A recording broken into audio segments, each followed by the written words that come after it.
This next lesson is on two-step equations, which is not much different than one-step equations. We're just adding an extra step. So the steps are the same. We're still using multiplicative inverse and additive inverse.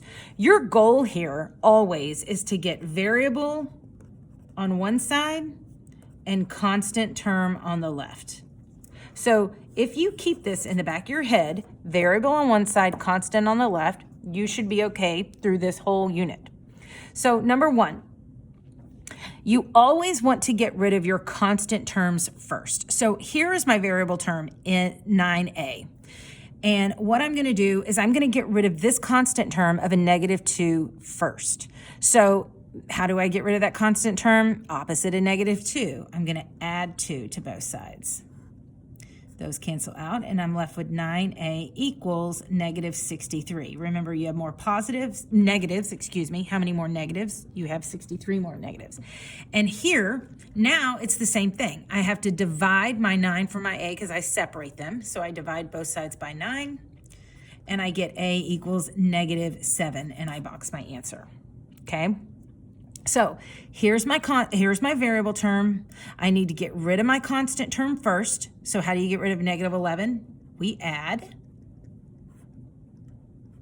I have k over 3 equals, I have more positives. How many more positives do I have? 6. And now, how do I get my variable term k by itself? I multiply both sides by 3. And k equals 18. And of course, on all these, you check your answer, right? So 9a minus 2 equals -65. So I would plug in -7 for a, bring down that -2. So 9 times -7 is -63. -63 minus 2 is a -65. And is that what I'm getting on the other side when I evaluate? Yes, it is, so it checks out. Same thing here. If your original equation is k over 3 minus 11 equals -5, I plug in for k, 18. Everything else stays the same. And now I evaluate it. 18 divided by 3 is 6.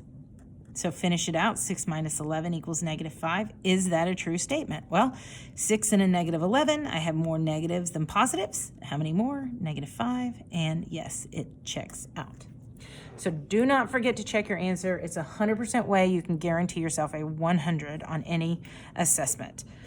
Okay, number 5.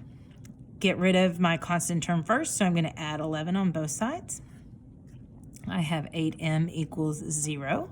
And when I separate 8 from m and divide, m equals 0. 0 is still a rational number.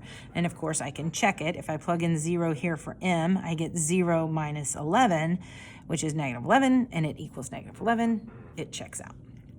Number 19. I got to get rid of my constant term of positive 19, so I'm going to subtract 19 on both sides. And look what's left. I bring down a negative x equals a positive 11. Okay, because I have more positives than negatives. How many more do I have? 11.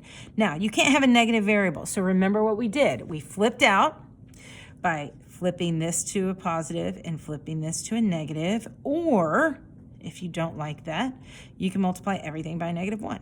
And a negative times a negative is a positive, and a negative times a positive is a negative. Either way, we get the correct answer. Okay? All right. Let's take a look at number 9. Let's see how we do there. So again, it's the same thing. It doesn't matter if it's a decimal or a fraction. The concept remains the same. So here I'm going to subtract 9 on both sides, get that constant term by itself. So my variable term is 0.4x equals 2.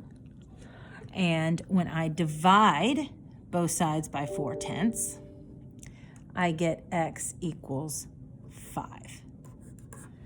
And I box my answer. So on this one, you may be asking yourself, how did I get that quickly? Just a trick for you is you can't really ever have a decimal on a fraction. So if you moved this decimal over one time, again, you got to do the same thing. You would move this decimal over here to make it 20. So really you have 20 over 4, and 20 over 4 is 5. So that, if you didn't know that trick, that could be one thing that you could do. All right, here's my variable term. So again, get rid of my constant term, which is negative 14. And I have negative v over 0.8. And 39 and negative 14 is a positive 25. Here I'm going to multiply both sides by a negative 0.8. And when you multiply by a negative 0.8, my negative and the negative is a positive, and 25 times negative 0.8 is negative 20. Again, it's the same thing. If you move that over one time, you can move that over one time, and 250 times 8, and then you have to move your decimal back. The fraction one's easier.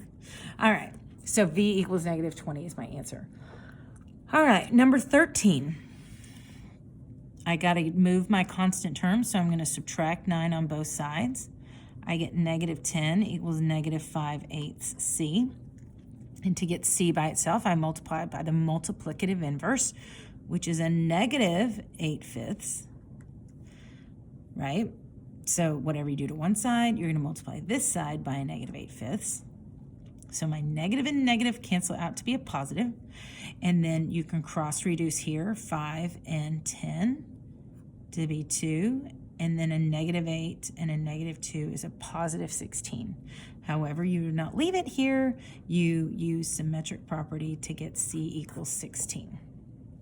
Now, I want you to look down here at the two-step equations down here. This one looks a little different because here, like on number 15, what would you do first on this one?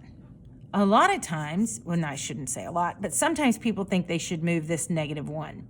But you can't because it's this whole equation is really divided by 6. So really, this equation would look like x over 6 minus 1 over 6 equals 2. You're just dividing everything by 6, but it's a shortcut, and it just tells the reader you're dividing both of these terms by a 6. So what we do in this case is we clear out our fraction first. So to clear out my fraction first means you're going to multiply both sides by 6.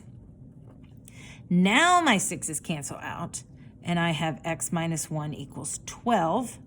And here I'm going to add 1 to both sides, so x equals 13. So this one looks a little different than this one, these over here, because these are clearly two separate terms, variable term and constant term, and you clear out your constant term first.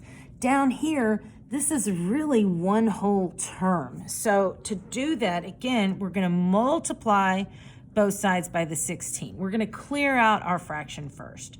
So now when you multiply 16 times negative 3, you get negative 48. My 16's cancel out, I get k minus 5. And so now I get my constant term. Get rid of my constant term. And I have negative 43 equals k. Symmetric property tells me k equals negative 43. Okay, so if you're struggling with that, just come see me. Hopefully that makes sense. Good luck.